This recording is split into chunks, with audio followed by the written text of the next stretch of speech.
what was an underrated key to the success under Eddie DeBartolo?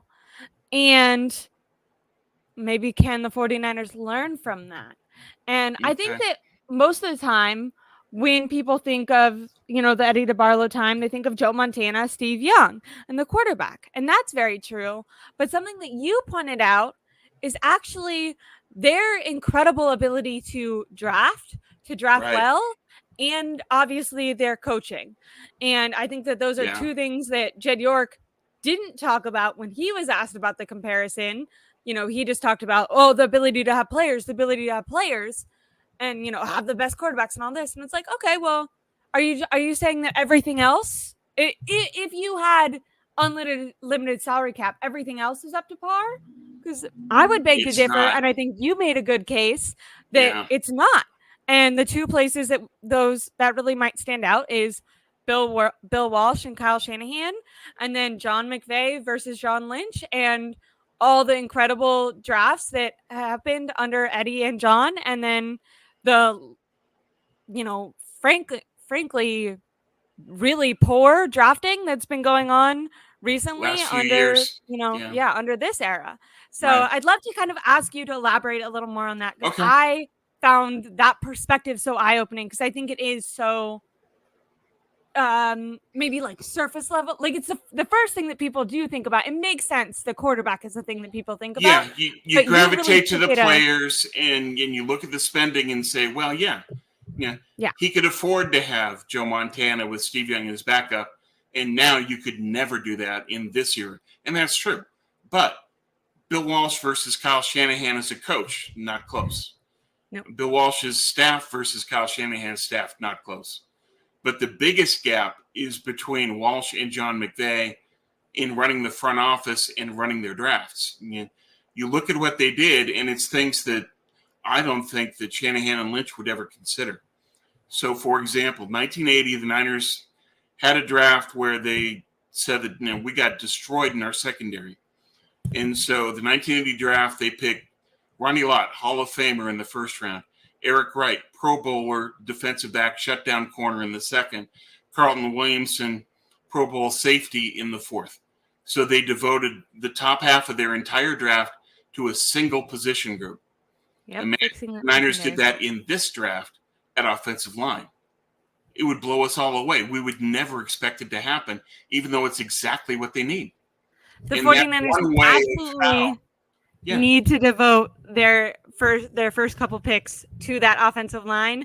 And you're right. I think if you polled 49ers fans and you said, would this front office be willing to devote that many picks to that offensive line? Because they could ostensibly turn around their entire offensive line this one draft, right? If this is the draft to do it because it's so deep.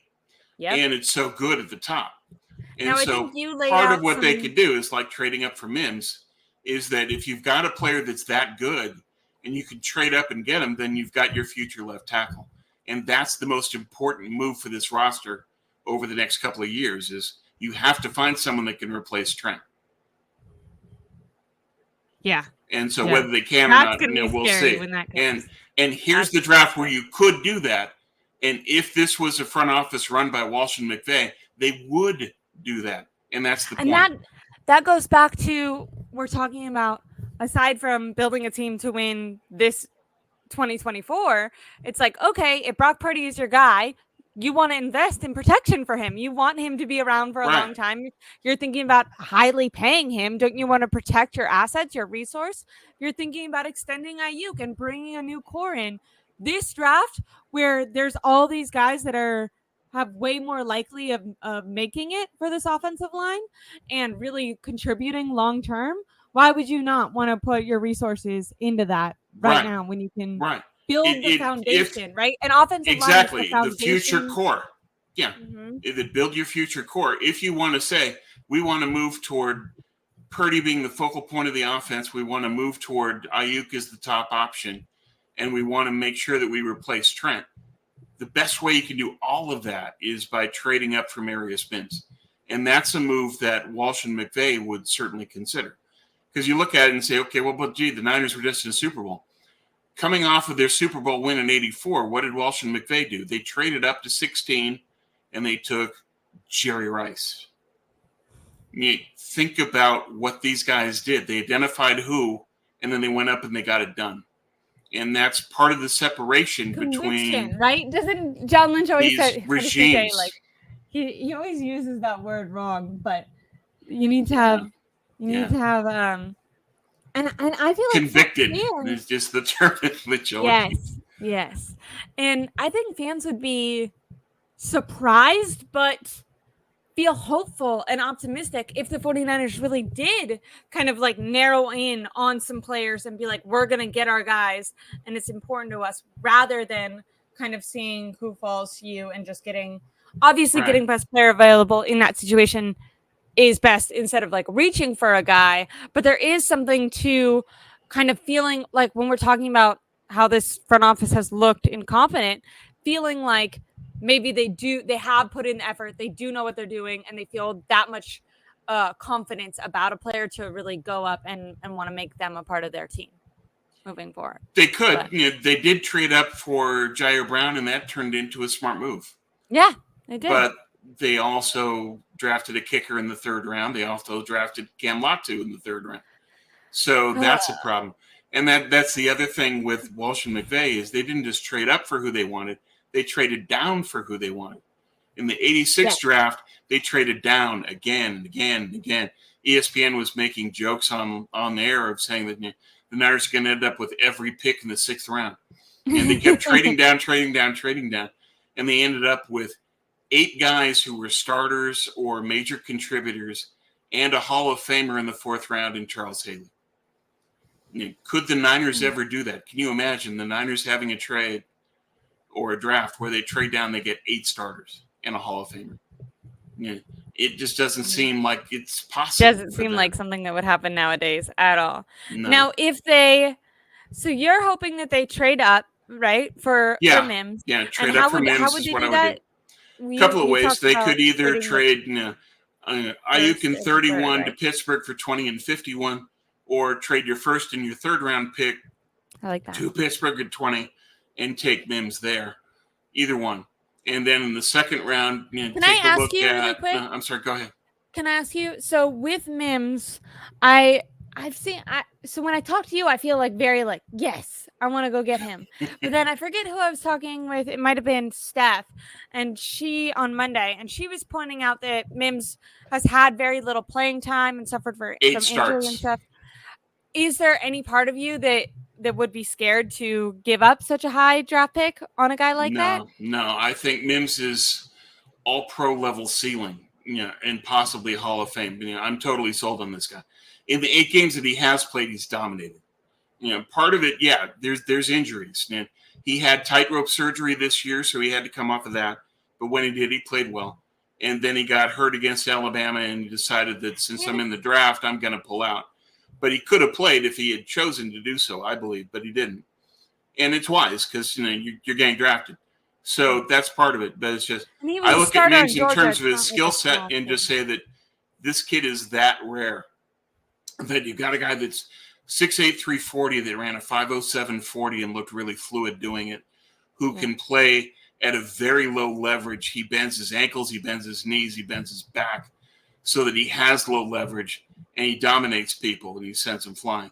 You look at what Georgia did when he did play, and he was great. You look at the 2022 against Ohio State, and he shut them down. So I just look at Mims and I say that it's an if, but if he can stay healthy, I think that he'll end up being the best tackle in this draft. And that what you said there with him shutting down, I think Ohio State is what you just said, right? Yeah, 22. It's not like his very few starts were on, some random football team. Yeah, they Georgia. were for an incredible football team that had tons of players that could have, on other teams stepped up and taken over his position, but he was playing well enough on that team to keep that, starting role in the games that he did start in. And we've seen him face competition that will be, NFL material, which is important. Yeah, especially with Ohio State, which always produces good edges and a good defensive line. They're always going to challenge you. So you're facing pro-level talent right away. Yes. Now, what I wanted to ask you, because you did lay it out, is if you feel like the 49ers don't take your advice and don't go all in on the offensive line and trade up for a guy like Mims, one, you think it's pretty much impossible that Mims falls to 31, right? Yeah, that isn't going to happen. Okay. That'd be nice, but no. Baltimore, I think even it was if he like fell to Rohan. 30, Baltimore is so smart an organization. Eric DeCosta is one of the best GMs in the league. They'd be like, we're not They giving would you to the take Mims. 49ers. There's no way. He would not make it to 31. Not a chance. I think Mims, you have to trade up for him. I think, do you know Rohan? He writes for 49ers website. Yeah. Or actually, he might write for Niner Station now, I think.